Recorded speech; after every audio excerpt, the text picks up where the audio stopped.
আসসালামু আলাইকুম। ইংলিশ গ্রামারের নতুন লেসনে আপনাকে স্বাগতম জানাচ্ছি। এর আগে আমি পার্টস অফ স্পিচের উপর কমপ্লিট একটা প্লেলিস্ট আমি আমার চ্যানেলে আপলোড করছি। যাদের পার্টস অফ স্পিচে দুর্বলতা রয়েছে তারা ওই প্লেলিস্টটা ফলো করতে পারেন। আমি সেখানে পার্টস অফ স্পিচের যাবতীয় খুঁটিনাটি সকল বিষয়ে আলোচনা করছি। আজকে মূলত আমরা সেন্টেন্সে কীভাবে মাস্টার হওয়া যায় সেই বিষয়টা নিয়ে আলোচনা করব। আমি সেন্টেন্সের উপর টোটাল 4টা ভিডিও আপলোড করব। আমি টোটাল ভিডিওটাকে 4টা পার্টে ভাগ করব এবং 4টা ভিডিও আপলোড করব এবং আমি গ্যারান্টি দিতে পারি যদি কেউ এই 4টা ভিডিও শেষ করে তাহলে সে সেন্টেন্সে একটা টোটাল মাস্টার হয়ে যেতে পারবে, সে সেন্টেন্সটা খুব ভালো করে বুঝতে পারবে আর কি। সো উইদাউট টেস্টিং এর time let's jump into the video. আমি রয়েছি জিসান আপনাদের সাথে। আমি একজন টিচার, পাশাপাশি ইউটিউবার। তো আজকে আমরা কী কী শিখবো সেটা একটু দেখি। আজকে আমরা সেন্টেন্সের মাস্টার হওয়ার চেষ্টা করবো আর কি। সেন্টেন্সটা খুব ভালো করে শিখবো ইনশাল্লাহ। এর আগে দেখিনি আজকের ভিডিওতে, মানে টোটাল 4টা ভিডিওতে আপনি কী কী শিখবেন সেই বিষয়টা একটু দেখিনি। আপনি শিখবেন সেন্টেন্সের পরিচিতি, মানে বাক্য কাকে বলে, বাক্যতে কী কী ইম্পর্টেন্ট বিষয় রয়েছে সেই জিনিসটা শিখবেন। সেন্টেন্সের প্রকারভেদ শিখবেন, অর্থ অনুযায়ী সেন্টেন্স কয় প্রকার সেই জিনিসটা শিখবেন। আপনি শিখবেন সাবজেক্ট এবং প্রিডিকেট কী, এরপরে অবজেক্ট কী সেটা শিখবেন, এবং সেন্টেন্সের প্রকারভেদ কী অনুসারে, গঠন অনুসারে। সেন্টেন্সটা আপনার অর্থ অনুসারে একরকম, আবার গঠন অনুসারে প্রকারভেদটা আরেক রকম। তারপর সাবজেক্ট এবং প্রিডিকেট, অবজেক্ট, এবং আমরা সেন্টেন্সের পরিচিতিটা দেখবো আর কি। তো আমি প্রথমে সেন্টেন্সের পরিচিতিটা নিয়ে একটু আলোচনা করি।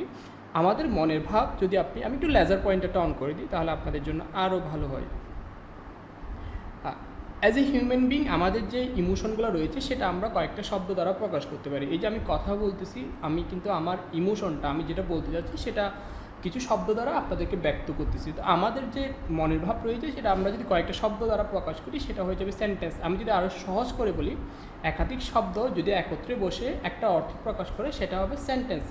একাধিক শব্দ একত্রে বসে যদি একটা অর্থ প্রকাশ করে সেটা হবে সেন্টেন্স। সেন্টেন্সে আপনাকে একটা বিষয় মাথায় রাখতে হবে, যদি আপনার শব্দগুলো অর্থ প্রকাশ না করে তাহলে সেটা কিন্তু সেন্টেন্স হবে না। আমি উদাহরণ দিয়ে বুঝিয়ে দিব কেন কোনটা সেন্টেন্স হবে কোনটা হবে না।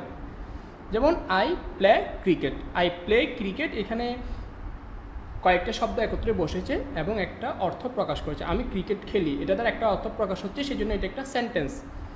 করিম রিডস বুক, করিম বই পড়ে, এখানে এটাও সেন্টেন্স কারণ একটা অর্থ প্রকাশ করতেছে এবং কয়েকটা শব্দ একত্রে বসেছে। যেমন করিম রিডস বুক, এখানে 3টা শব্দ একত্রে বসেছে।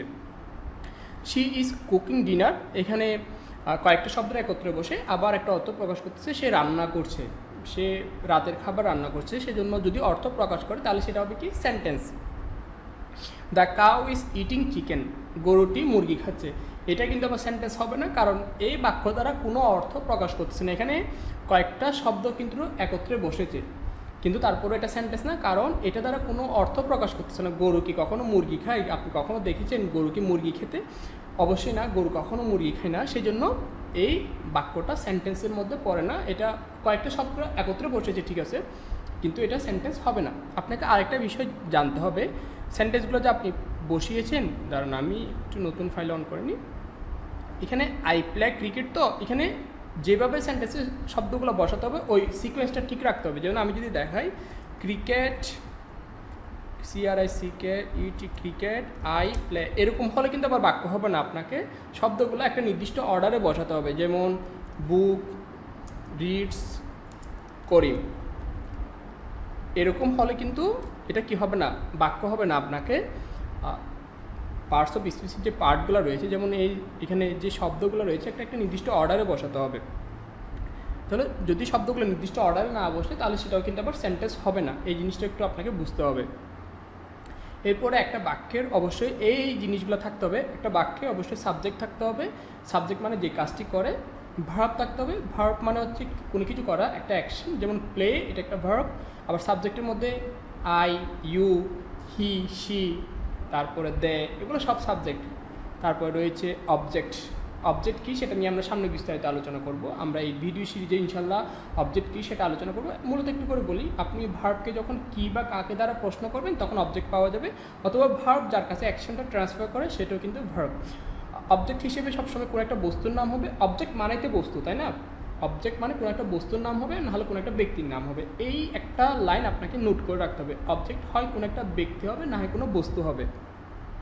আচ্ছা, একটা সেন্টেন্সে অবশ্যই এই তিনটা জিনিস দরকার, সাবজেক্ট দরকার, ভার্ব দরকার, অবজেক্ট দরকার। এখানে অবশ্যই দরকার বলতে অবজেক্ট অতটাও নেসেসারি না, অনেক প্রত্যেকটা সেন্টেন্সে যে অবজেক্ট থাকবে তা কিন্তু কম্পালসারি না, কিন্তু যেটা কম্পালসারি সেটা হচ্ছে ভার্ব।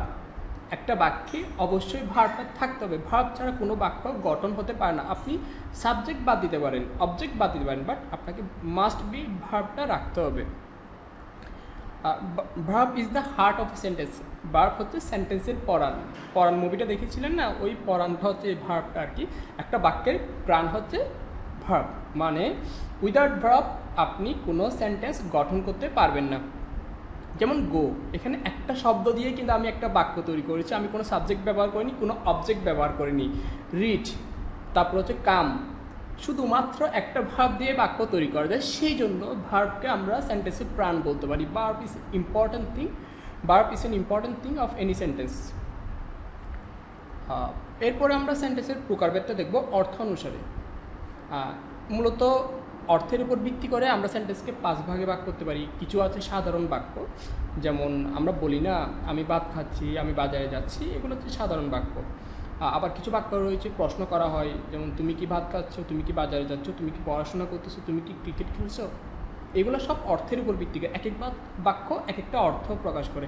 আবার কিছু বাক্য রয়েছে যেখানে আদেশ করা হয় যে বইটা পড়ো, তারপরে তুমি দরজাটা খুলো, একটা আদেশ করা হচ্ছে। আবার কিছু বাক্য রয়েছে যেখানে নিষেধ করা হয় যে সিগারেট খেও না, তারপরে ধূমপান করো না, সময় নষ্ট করো না। এরপরে কিছু বাক্য রয়েছে যেখানে অনুরোধ প্রকাশ করা হয় যে আমাকে বইটা দাও প্লিজ, আমাকে এক গ্লাস পানি দাও প্লিজ, এরকম অনুরোধ করা হয় না।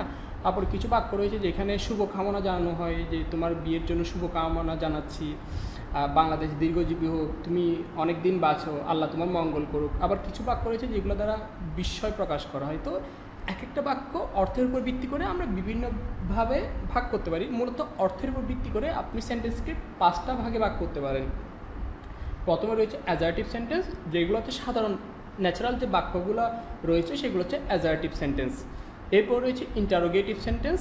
ইন্টারোগেটিভ সেন্টেন্স কোনগুলো, যে বাক্যগুলো দ্বারা প্রশ্ন করা হবে সেগুলো হবে ইন্টারোগেটিভ সেন্টেন্স। যেমন তুমি কেমন আছো, তুমি কি খাচ্ছ, তুমি কি পড়তেছো, তুমি কি খেলছো, এগুলো হবে ইন্টারোগেটিভ সেন্টেন্স।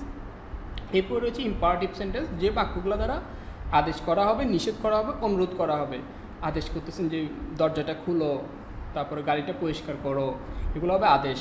তারপরে নিষেধ, ধূমপান করো না, সময় নষ্ট করো না, আপনি কাউকে নিষেধ করতেছেন। এরপরে অনুরোধ করতেছেন যে আমাকে এক গ্লাস পানি দাও প্লিজ, আমার দরজাটা খুলে দাও প্লিজ, সুইচটা অন করে দাও প্লিজ। এগুলো হবে ইম্পারেটিভ সেন্টেন্সের উদাহরণ। তারপরে কিছু রয়েছে অবজেক্টিভ সেন্টেন্স, যেগুলো দ্বারা শুভকামনা জানানো হবে যে বাংলাদেশ দীর্ঘজীবী হোক, wish you happy married life, wish you happy birthday, এরকম আমরা বলি না, সেগুলোকে আমরা অবজেক্টিভ সেন্টেন্স দ্বারা প্রকাশ করতে পারি।